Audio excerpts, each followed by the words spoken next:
Boa tarde, meus irmãos e minhas irmãs em Cristo Jesus. Eu até gravei um vídeo, cheguei a postar, mas apaguei, porque não saiu do jeito que eu estava pensando, eu não estava muito bem e não saiu direito. Eu fui e apaguei ele. Hoje eu quero mostrar para vocês a respeito da salvação. Tem muitas pessoas que pensam que porque Jesus foi crucificado, que sendo batizado já está salvo, que não precisa fazer mais nada, né? Está salvo no sangue de Cristo. Eu quero mostrar aqui alguns relatos que nós dependemos uns dos outros para poder nós ser salvos. A salvação, ela está na nossa mão. Jesus fez o grande sacrifício que era para ser feito, mas colocou na nossa mão. Depende de cada um de nós. Nós só com a Bíblia sozinho não se salva. Outra coisa, fora da igreja dele também não se salva. Eu vou mostrar isso lá em São Mateus, no capítulo 22, versículo 37 a 39, Jesus diminuiu os 10 mandamentos e colocou em 2. Amai a Deus sobre todas as coisas e o próximo como a ti mesmo. Preciso amar o meu irmão como a mim mesmo. Isso é uma das cobranças que Jesus exige de nós. Em João, capítulo 15, versículo 12, lá disse: amai-vos uns aos outros como eu vos amei. Olha, nós precisamos refletir o tamanho do amor de Jesus por nós, tá? Aí o que acontece? Jesus, ele envia os apóstolos. Ele ensina esses apóstolos e envia eles. Isso aqui a gente tem que reparar muito. Porque ele disse para os apóstolos, na cidade que vocês chegar e entrar na cidade e entrar numa casa que receber vocês, lá vocês permanecem e comem lá do que tiver. E quando vocês saírem, vocês deixam a paz com esse povo.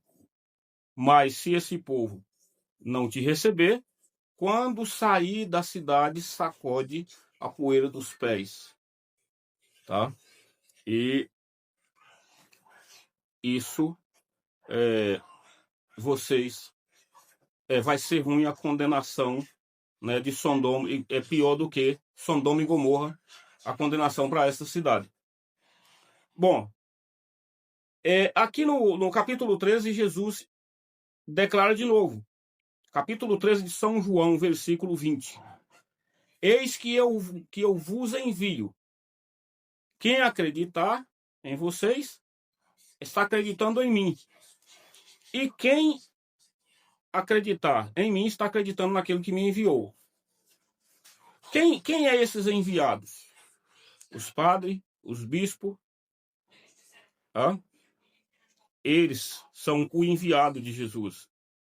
Então veja aí a grandeza de um padre e de um bispo, né, de um sacerdote diante de Deus. Bom, aqui em Eclesiástico, capítulo 7, versículo 29 a 31, deixa claro aqui para nós venerar o sacerdote, respeitar, né, cuidar dele. Né, venerar é isso, tá? Quando os padres entram na missa, na procissão, nós temos que venerar eles, tá? Venerar, não é louvar não, viu? E não é adorar não, é venerar, respeitar, tá? Lá em Hebreus, capítulo 5, versículo de 1 a 4, lá Deus fala que o sacerdote tirado do meio do povo, para cuidar do povo, tá?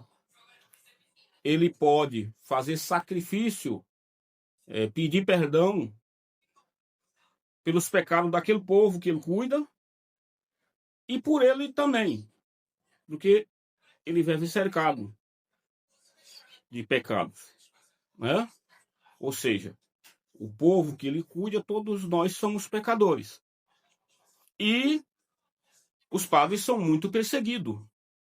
E por isso eles podem também cair na condenação justamente por causa disso.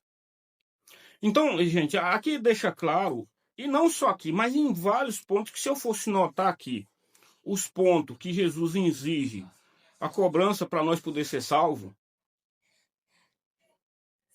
não faz sentido a pessoa dizer que já está salvo no sangue de Jesus sem bancar o sacrifício que ele cobra. Bom, e a igreja? Qual é a importância da igreja? Em São Mateus, capítulo 13, capítulo 16, versículo de 13 a 20, né, lá vocês vão ver a criação da igreja de Jesus, e ele fala que as portas do inferno não prevalecem diante daquela igreja.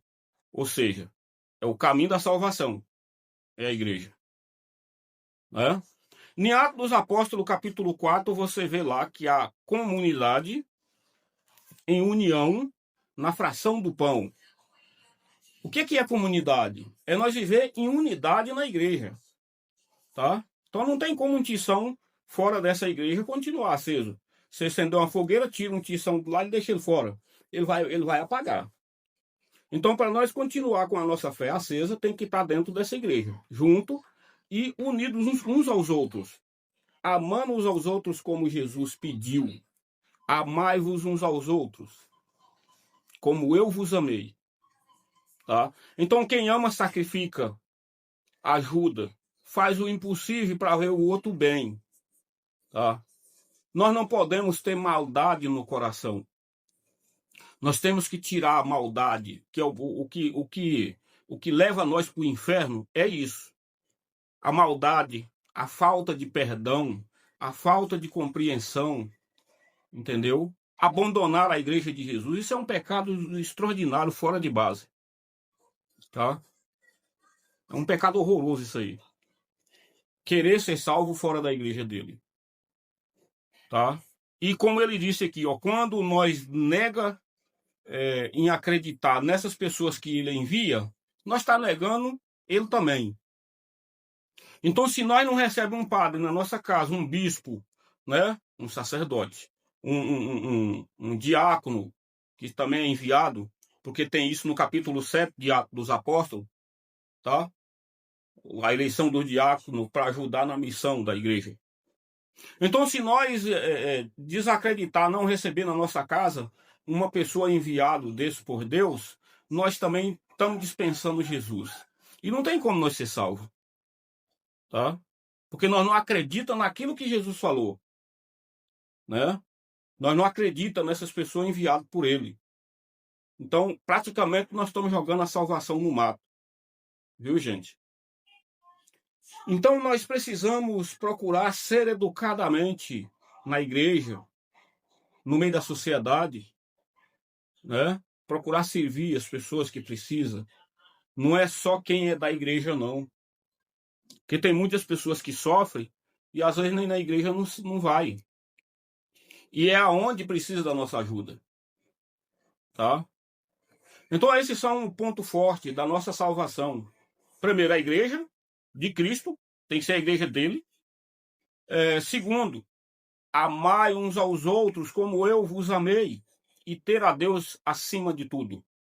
Deus precisa estar acima de todos os nossos objetivos carnais aqui no mundo. Deus tem que ser o primeiro privilegiado. Tá? Em segundo lugar, o nosso irmão, irmã, o nosso próximo, aí nós conseguimos ser salvos. Tá? Se nós fizer isso que Jesus pediu aí, a salvação nossa está garantida. Tá? Mas nós precisamos cumprir isso aí. Caso contrário, nós não chega lá. É o sacerdote que nos representa a Cristo. Na igreja, no altar, aquela comunidade que ele toma de conta, ele representa nós a Cristo. E muitas pessoas troca o sacerdote pelo político,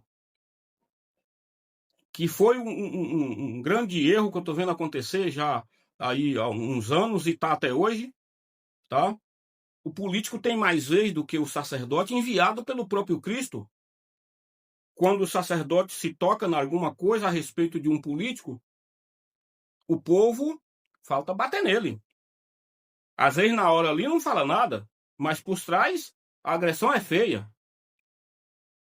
Então, assim, não se esqueça que o político é um homem igual nós e está lá sustentado por nós, são nós que pagamos o salário dele. E o sacerdote não, é um homem enviado por Deus, tá? Para nos levar até Jesus, nos representar diante de Jesus. Olha, isso aqui é a comunidade que eu tomei de conta, Senhor. Está aqui na tua frente. O sacerdote é isso. Então nós temos que privilegiar, respeitar o sacerdote. Cuidar dele, porque o sacerdote, ele vive para Cristo e para o povo, para servir Jesus e o povo. Então o povo tem a obrigação de cuidar dele. Amém, meus irmãos? Louvado seja o nosso Senhor Jesus Cristo, para sempre seja louvado. E Deus abençoa a cada um de vocês. Em nome do Pai, do Filho e do Espírito Santo. Amém.